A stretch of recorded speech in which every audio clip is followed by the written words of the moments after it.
Bienvenidos al baúl de los lugares históricos. Hoy conoceremos los diferentes acontecimientos que han sucedido en el desfiladero de las Termópilas. Pero primero sería bueno conocer varios datos acerca de este famosísimo lugar. La palabra Termópilas en griego antiguo se conoce como Termopile o bien Termopilai y en griego moderno como Termópiles. Y en sí, Termópilas tiene dos posibles traducciones, puertas calientes y fuentes calientes. Y este nombre es debido a los numerosos manantiales de aguas termales que hay en la zona, y según la mitología griega, estas aguas comenzaron a arder luego de que Heracles, buscando apagar el dolor ardiente después de ponerse la túnica envenenada que le regaló su esposa Deyanira, se sumergiera en estas pilas de agua. Las Termópilas se encuentran en la actual unidad periférica de la Fitiótide, la cual está dentro de la región administrativa conocida como la periferia de Grecia Central, o sea que las Termópilas están en el centro de Grecia, y quisiera que analizaran atentamente por un segundo este mapa topográfico de Grecia. Así es, prácticamente es todo montañas. De hecho, el desfiladero de las Termópilas está rodeado por el monte Eta y por el monte Calídromo, el cual es un contrafuerte del Eta. También paseándose por ahí está el río Esperqueo, el cual desemboca en el Golfo Maliaco, y este golfo es lo que podemos ver si nos posicionamos en la orilla del desfiladero. Desde la antigüedad, debido al terreno montañoso de Grecia, si una persona que vivía en el sur quería ir al norte, era muy probable que tuviera que tomar el paso de las Termópilas. Esto nos da a entender que las Termópilas no solo ha sido el lugar de batallas épicas, sino que en sí era un paso muy concurrido y de hecho actualmente hay una carretera en ese lugar. Sin embargo, con el pasar del tiempo, el angosto desfiladero ha dejado de ser angosto. Debido a la sedimentación del terreno, la costa se ha ido alejando poco a poco y del año 480 a.C. hasta nuestros días, la costa se ha retirado hasta 9 kilómetros en ciertos puntos. Y también esto se debe a que el nivel del agua del Golfo Maliaco en la antigüedad era significativamente mayor. Pero bueno, vamos a lo que vinimos. Conozcamos lo que ha sucedido en este lugar en la historia. Hace ya más de 2500 años, en la Primera Guerra Médica, el rey de reyes del Imperio Persa, Darío I, intentó invadir Grecia en una expedición punitiva debido a que los atenienses apoyaron las revueltas jónicas en territorio persa. Sin embargo, en la batalla de Maratón, los persas fueron repelidos y la operación fue pospuesta hasta después de la muerte de Darío y de la subida al trono de Jerjes I. Los números varían dependiendo a quien le preguntes, pero se habla de 400.000 hombres el ejército persa preparado por Jerjes para invadir Grecia en la conocida Segunda Guerra Médica. Ante la amenaza persa, las principales polis formaron la Liga Panhelénica y decidieron poner a los lacedemonios, o sea, a Esparta, como encargada de las tropas de tierra para repeler a los persas. En una de las reuniones de los helenos, el estratego Temístocles, sabiendo que los hoplitas griegos eran los mejores guerreros conocidos, si se encontraba un lugar en el cual no fuesen flanqueados, vencerían. Primero se propuso el Valle de Tempe, pero se descartó, así que como segunda opción se decidió que el lugar en el que detendrían a los persas sería el desfiladero de las Termópilas. Este desfiladero era un lugar perfecto para defender, ya que en ese momento el paso de aquel sitio era de solo 12 metros de ancho y estaba rodeado por montañas en una curva natural, por lo que ni las flechas, ni las bestias, ni los carros de los persas podrían jugar un papel en esta lucha. Para esta operación, el rey Leónidas I de Esparta estaría al mando de las tropas, y en este caso los números también varían. Se dice que fueron de 5.000 a 10.000 hombres por parte de los griegos los que participaron en esta batalla, y ya con ambas facciones en posición, en el verano del año 480 a.C.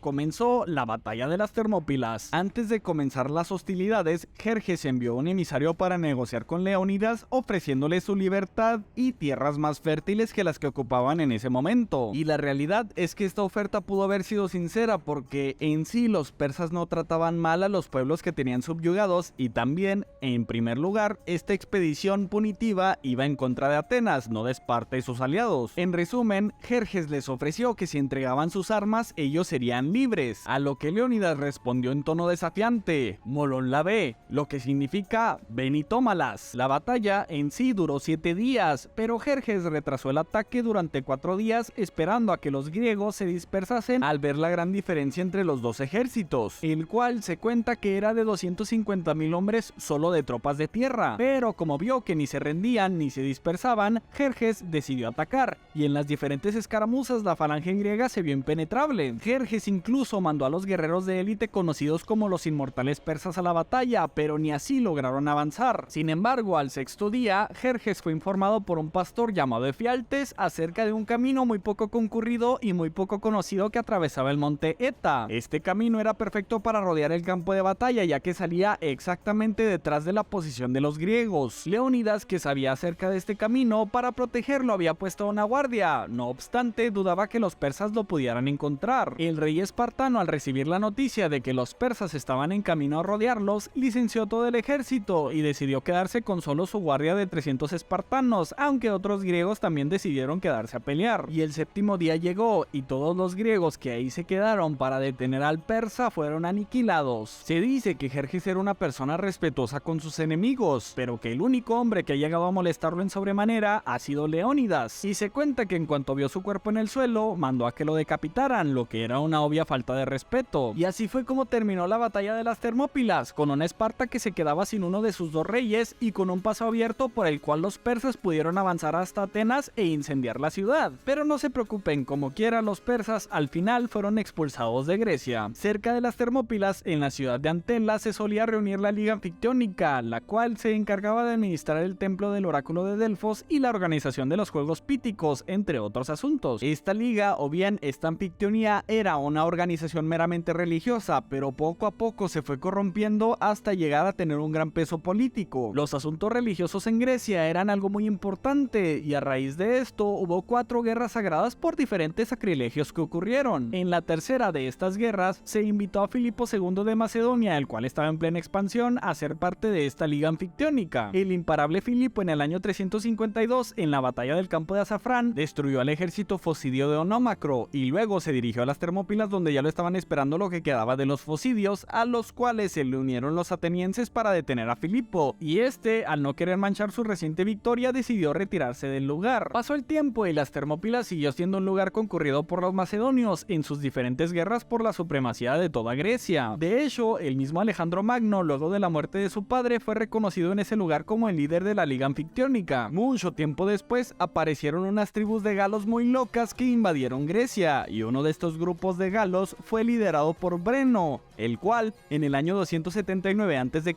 se enfrentó ante una coalición de griegos en las Termópilas. Las fuerzas de ambos bandos eran similares, entre 20.000 a 40.000 galos contra más o menos 26.000 a 30.000 griegos. En el primer asalto, los galos se vieron abrumados por los griegos, que aparte de la línea defensiva que montaron en el desfiladero, también utilizaron sus trirremes para lanzar proyectiles desde 2 direcciones. Breno, al ver que no podría flanquearlos, ya que el paso por las montañas estaba muy bien defendido, decidió que sus hombres cruzaran el Esperqueo para atacar Etolia y así provocar que los etolios, que eran parte del ejército defensor, se retiraran para ir a defender su hogar. Y funcionó, los etolios se retiraron, sin embargo seguían sin tener una ventaja clara en contra de los griegos. Para su buena suerte, los pastores de la zona, que ya querían que se retiraran de sus tierras, los guiaron por el mismo paso que los persas utilizaron para derrotar a Leónidas. Y de esta manera, en un día con densa niebla, Breno logró tomar por sorpresa a los griegos que protegían este paso, y los demás griegos, al ser avisados del flanqueo, tuvieron que retirarse, y así terminó este enfrentamiento. La realidad es que luego de Alejandro Magno, Grecia poco a poco militarmente fue perdiendo poder, y durante la época helenística, en la cual los diferentes reinos griegos ocuparon Grecia, Asia Menor y Egipto, la República Romana comenzó a ganar protagonismo en la lucha de poder. Luego de las guerras ilíricas, a finales del siglo III antes de nuestra era, los romanos comenzaron a meter su cuchara en la política helena, y aunque los griegos al principio estaban encantados con las promesas de libertad de los romanos, al ver que estos no estaban cumpliendo con su palabra, decidieron mejor aliarse con Antíoco III el Grande, el gobernante del Imperio Seleucida. Los romanos entonces decidieron invadir Grecia, y al mando del cónsul Manio Acilio Glabrión, en la batalla de las Termópilas del año 191 a.C.,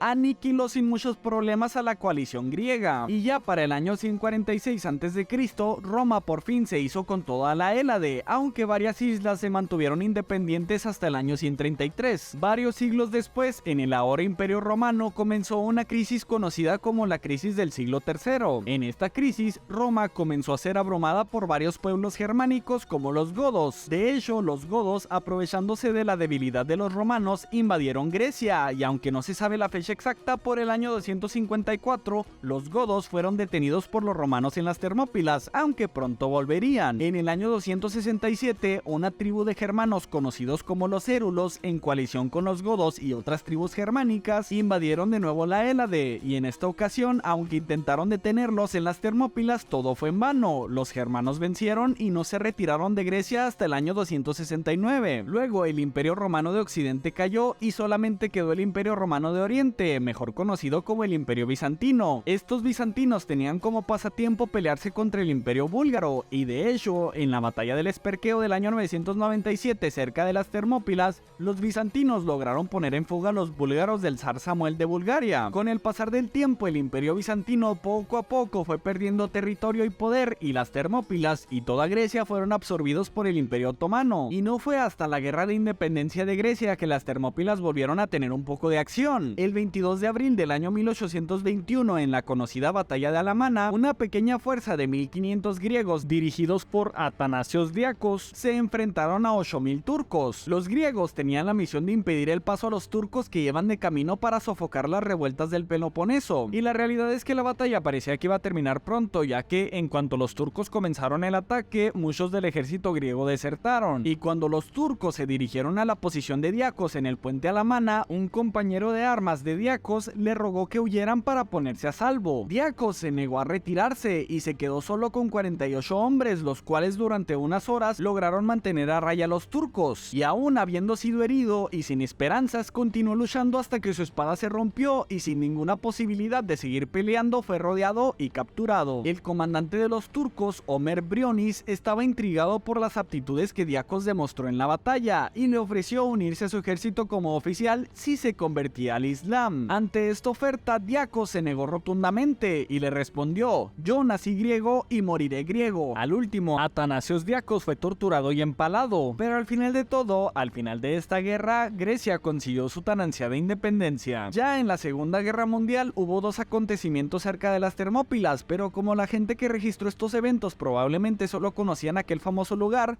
pues se refirieron a las Termópilas como el lugar en donde sucedieron. En la actualidad, si visitan las Termópilas, no crean que se van a encontrar con restos de historia como un casco o una armadura de la batalla de las Termópilas, ya que aquel punto en donde se peleó esa legendaria batalla se encuentra a 20 metros enterrado por capas y capas de tierra. Lo que sí van a encontrar es una estatua en bronce representando a Leónidas con la inscripción de Molón Labe. Qué interesante todo lo que ha pasado en las Termópilas, ¿no? ¿Sabes qué también es interesante? Pues obviamente todos los videos que tengo colgados en las diferentes plataformas en las que subo mi contenido. Hemos hablado de piratas, vikingos, reyes, reinas, mitología y demás temas que creo que pueden interesarte. Te invito a que veas estos videos y no se te olvide dejar un me gusta en esos videos y en este también un comentario y compartir para que este video pueda llegar a más personas. Y pues bueno, sin nada más que decir, nos vemos en el próximo video. Y hasta aquí, el baúl de las Termópilas.